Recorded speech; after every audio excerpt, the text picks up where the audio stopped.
Have you been desperately trying and failing to find that video that gets you seen by millions of people so that you can tell your employer to f*** off and build a better life for yourself? In this video I'm going to show you exactly what simple elements make this particular video work super effectively. I'm going to tell you why it works, I'm going to show you the common mistake that most people are making so that you can avoid it, and then I'm going to show you the way that literally anyone can do this themselves to get millions of views. In fact, it's landed me in things like Lad Bible and it's not stopped me growing since. I've done 10 million views on the first channel in the last 3 months, and I've used the same principle to grow multiple channels on vastly different topics for both myself and for other people. First, let me show you another example to prove this works. This is a music podcast that me and a friend have, and the first video on a really specific niche generated 66,000 views, and it's just continued to grow since, and it follows all the same rules that I'm about to share with you. So what are the key elements that these videos have in common that keep these channels blowing up with just one video? Well, it's a bit of a 3-part system, and what I'm going to do is I'm going to demonstrate it. So watch what I do at the start of this video. Trying to cut a McDonald's cheeseburger perfectly in half. That there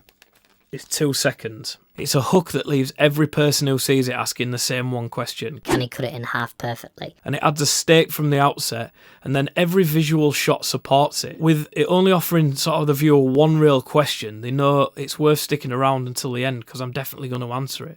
If your hook offers multiple questions, then they're not going to know if theirs are going to be answered, and they're not going to risk sticking around to find out. So let's go back in and see if you can spot what happens in the middle section of the video.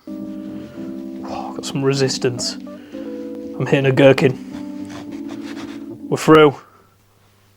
Get some filling on there. So you can see that I'm just taking them on a bit of a journey now, and because they're already there along for the ride, because they want the answer to the question, they're just going to come along with me. And I do leverage a little bit of comedy there, and I also use the word gherkin, knowing that it'd hit a global audience and would cause some conversation, which it did. But that isn't the reason they stay. It's just a little added bonus. Right. Let me show you what I do exactly at the end. Half number 2. Oh, no way. I hold the reward for coming on the journey until right at the end. And without waiting for the reward, at that point, they would have just come on the journey for no reason, and they're not going to do that. So the audience is going to stick around so they can get exactly what they came for, the answer to that question. And they know they're going to get it. So why does it work? Because obviously a video platform prioritises videos people watch. Simple as that. The rest is bollocks. And my data just shows it, proves it. They can't exactly scratch and sniff the video, so they're just going to watch it, and then this is the results. And you might want to argue, well, what about engagement? Well, my channel has under 5% engagement, which is actually really good, but 95% of people are only watching, and the platform's happy with that. So if it's as simple as that, why ain't everyone doing it? I hear you friggin' ask. Even I struggled for years. I was trying to get my music content to take off, and even though in the past I'd been successful in music, I was just so attached to the exact music I wanted to make that I honestly believed that that was enough for people to stay and watch my videos. And even though the retention was poor and the data was in front of me, I did just like what everyone does, and I presumed, well, it must be the algorithm or the hashtags or reaching the wrong audience or I'm posting it at the wrong times, all of which is just utter rubbish, by the way. The reality is that I just wasn't offering these people anything and just expecting them to accept my songs and that my product was great, even though they had no idea I'd been successful and done some great things in my music career. These were like cold audiences, and they'd seen music loads of times before, even good music. But what I wasn't offering was something unique that added value to their lives, simple as that. And this is what most people are doing. They're presuming that what they've achieved or who they are holds all the weight, so that people who have never met them will just come along for the ride. Well, just imagine if you did that in the street. At that point, you're just one of those charity muggers that are just trying to get people to sign up for new energy companies.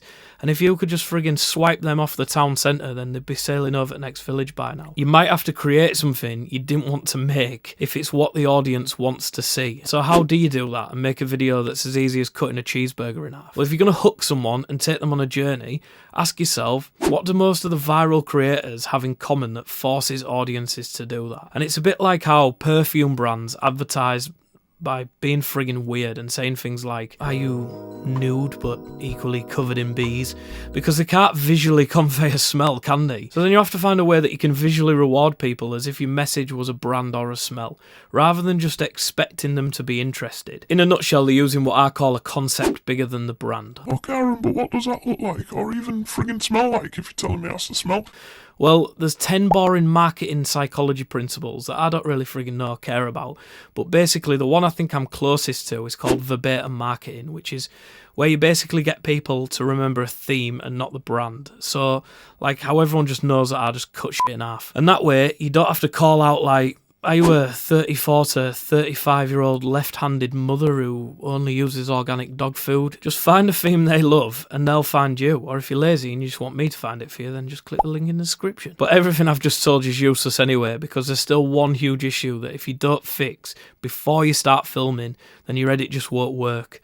So watch this video, wherever it is, next to fix that now.